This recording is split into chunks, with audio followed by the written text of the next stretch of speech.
Welcome to the deep dive. You know, we always say every episode is crafted just for you, but this one really is. Oh, Yeah, this time you sent in some sources on Phoenix Motor Inc. And, well, they're really interesting. interesting good or interesting bad? That's what we're going to find out, right? So we've got their financial statements, and those are sending some mixed signals. Mixed signals, how so? Well, on one hand, you've got some pretty serious warnings, like proceed with caution kind of vibes. But then on the other, you've got these news articles hyping them up, talking about their market dominance and all that. Yeah. And then we've got analyst reports, or, well, the lack thereof, actually. So not a lot of analyst coverage. Not really, no. Which honestly just adds to the intrigue. Right. Right. So that's what we're diving into today. Is Phoenix Motor Inc. a hidden gem, or are we looking at a potential investment trap? Yeah, that is the question, isn't it? So let's start by getting a clear picture of their business. What exactly are they selling and who are their customers? Okay, so from what I'm seeing in these company profiles, Phoenix Motor is all about electrifying those essential everyday vehicles. We're talking buses for public transit trucks delivering goods, the workhorses, not the flashy consumer EVs that everyone's always talking about. Interesting. So they're not trying to compete with the Teslas of the world. Nope. They've carved out their own niche, and it seems to be working for them. They've got two main brands, Phoenix, which covers those commercial EVs, and then Edison Future, which is where things get a little more ambitious. Ambitious in what way? Well, think solar-powered pickup trucks. It's like they're aiming for sustainability and practicality all rolled into one. I see. So they're really trying to cater to a specific market segment. Exactly. And they've actually made quite a dent in the U.S. transit market. One of the sources mentions they've delivered over 1,100 buses, which is pretty impressive. That is significant, especially when you consider the broader context. The EV industry is booming right now, driven by government regulations, consumer demand, and, well, let's face it, the cool factor. But Phoenix has really laser-focused on a specific market, and it seems to be paying off. You're telling me. One analyst report even highlights their 40% market share in the North American transit bus market. Wow, 40%. How did they manage to snag such a large chunk of the market? It seems a key factor was their acquisition of Proterra's transit bus business. That classic move to quickly expand your market presence and gain access to new technologies. Ah, that makes sense. And I bet that had a significant impact on their financial. Oh, absolutely. One source even mentions a revenue surge of over 1,500% in a single quarter after that acquisition. 1,500%, that's insane. So they're not just sitting back and enjoying the ride. Not at all. They're actually pushing into some really interesting areas like autonomous electric vehicles, specifically for food delivery. Oh, wow. That's a smart move considering the rise of delivery services. Right. And they're partnering with the American Public Transportation Association for this venture. So they're definitely thinking strategically. But all this innovation and expansion makes you wonder who's actually steering the ship and are they up to the task? Yeah, that's a great point. Which brings us to our next chapter. Management evaluation. We need to take a closer look at the team calling the shots at Phoenix Motor Inc. From the information you've gathered, the key players are CEO Xiaofeng Peng, CFO Liming Young, and COO Louis Lupeng has a strong background in renewable energy, which aligns with their mission. Young brings over 25 years of financial expertise to the table, and Lou's the operations guru. So on paper, it seems like a pretty solid team. They certainly have the credentials, but as we dug a little deeper, we found some interesting contradictions. Oh, contradictions. Spill the tea. What did you find? Well, for starters, the management team owns a significant portion of the company's shares, over 32%, in fact. Okay, that's usually a good sign, right? Right. Shows they're invested in the company's success. Exactly. You would think so. But here's the twist. There have also been reports of insider selling. Wait, hold on. If they're so confident in the company, why would they be selling their shares? Isn't that kind of a red flag? It's definitely something to consider. It raises questions about their true level of belief in the company's long-term prospects. We'll need to keep this in mind as we evaluate their performance. All right, so we've got this ambitious management team with a bit of a mixed track record. But can they back up their grand plans with solid financials? That's the real question. Which leads us perfectly into our next chapter, financial health. And this is where things get a little bumpy. Oh boy. Fasten your seatbelts, everyone. We're about to take a deep dive into the financial heart of Phoenix Motor Inc. And things might get a little turbulent. Okay, so we've got this company, Phoenix Motor, with ambitious goals, a growing presence in the electric bus market, but also some financial question marks. What's the story with their financials? Are they as rocky as they seem? Well, let's unpack it. Remember that impressive revenue growth we talked about?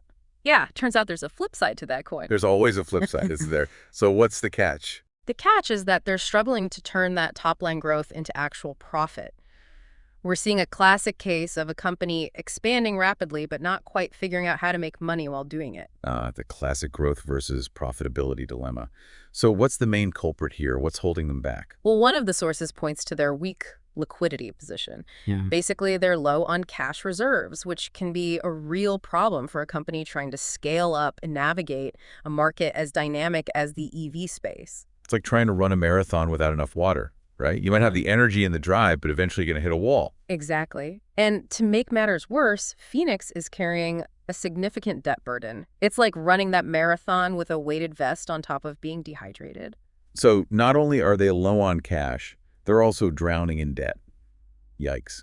What's contributing to this financial strain? Is it just growing pains, or are there deeper operational issues at play? It seems to be a combination of factors.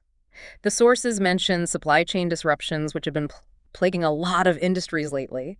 And on top of that, there have been some accounting errors, which can obviously have a big impact on a company's bottom line. So they're facing external pressures from the global supply chain and internal hiccups in their financial management.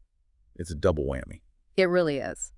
And these operational challenges raise some serious questions about their ability to manage their rapid growth effectively. Remember that massive revenue surge from the Proterra acquisition?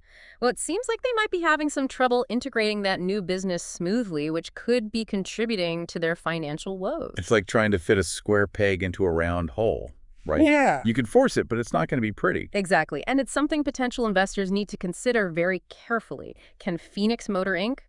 streamline their operations, improve their financial controls, and ultimately become a well-oiled machine? That's the million-dollar question. Yeah, it is. And speaking of millions of dollars, all this talk about financial health has me wondering about market sentiment. Are investors buying into Phoenix Motors' vision, or are they running for the hills? That brings us to our next chapter, market sentiment. And, well, it's a bit of a mixed bag, to be honest. Okay, so we've seen the good, the bad, and the financially concerning with Phoenix Motor Inc. But now it's time to look at who's really pulling the strings here. Right. Let's talk ownership structure. We know the management team has a big chunk of the shares, but what about those institutional investors? You know, the big guys. Are they on board with Phoenix? Well, that's where things get a little interesting. Institutional ownership is actually surprisingly low, only 0.51%. Really? Wow. That's pretty tiny, especially for a company trying to make waves in a hot market like EVs. Right. It's like showing up to a party and realizing none of the cool kids are there.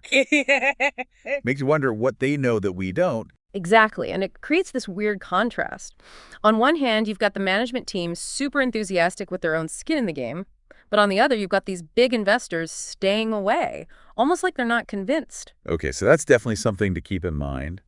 But let's not forget about the other big elephant in the room. Risk. Yeah, risk assessment is crucial here. We've already uncovered some potential trouble spots, but what are the major threats that could really derail Phoenix Motor Inc.? Well, the EV industry itself is inherently risky, right? Oh, absolutely. It's a super competitive landscape. Technology is constantly evolving, and government regulations can change on a dime. Any EV company, no matter how promising, has to navigate those challenges. So it's not just a smooth ride to Electric Avenue. Not even close. And for Phoenix, those industry-wide risks are amplified by their own specific issues, their financial weaknesses, the operational hiccups we talked about, and that looming threat of delisting from NASDAQ. Those are some serious hurdles they need to clear. Yeah, it sounds like they're trying to climb Mount Everest, but they forgot their oxygen and their boots are falling apart. Ouch. That's a pretty accurate picture. And then on top of all that, you've got the global economy being, well, the global economy. Right, inflation, interest rates, geopolitical instability. It's a lot for any company to handle, let alone one that's already facing its own set of challenges. It definitely is. But hey, even with all that doom and gloom, there's still a chance for Phoenix to, well, rise from the ashes, so to speak. Ooh, I like that. So what would a Phoenix rising scenario look like for Phoenix Motor Inc.? Okay, so imagine this. They managed to streamline their operations, get their financials in order, and start converting those impressive revenues into actual profit. Their electric bus business keeps growing, their autonomous delivery venture takes off, and they become a shining example of innovation and sustainability in the EV market. Sounds like a dream come true. But realistically, how likely is that to happen? Honestly, it's tough to say.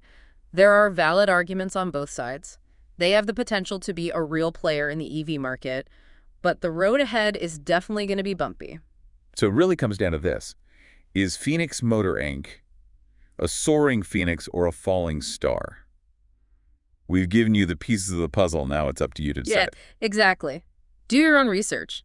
Dig into the sources we've listed in the description, and let us know what you think in the comments. Is Phoenix Motor Inc. worth the risk? And while you're pondering that, why not head over to the Stock Analytics AI YouTube channel?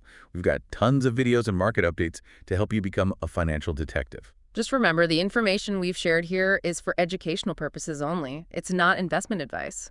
Always do your own research and talk to a financial expert before making any investment decisions. And that's a wrap on our deep dive into Phoenix Motor Inc. We hope you enjoyed this roller coaster ride through the world of EV's financial statements and strategic decision-making. Until next time, stay curious, stay informed, and happy investing.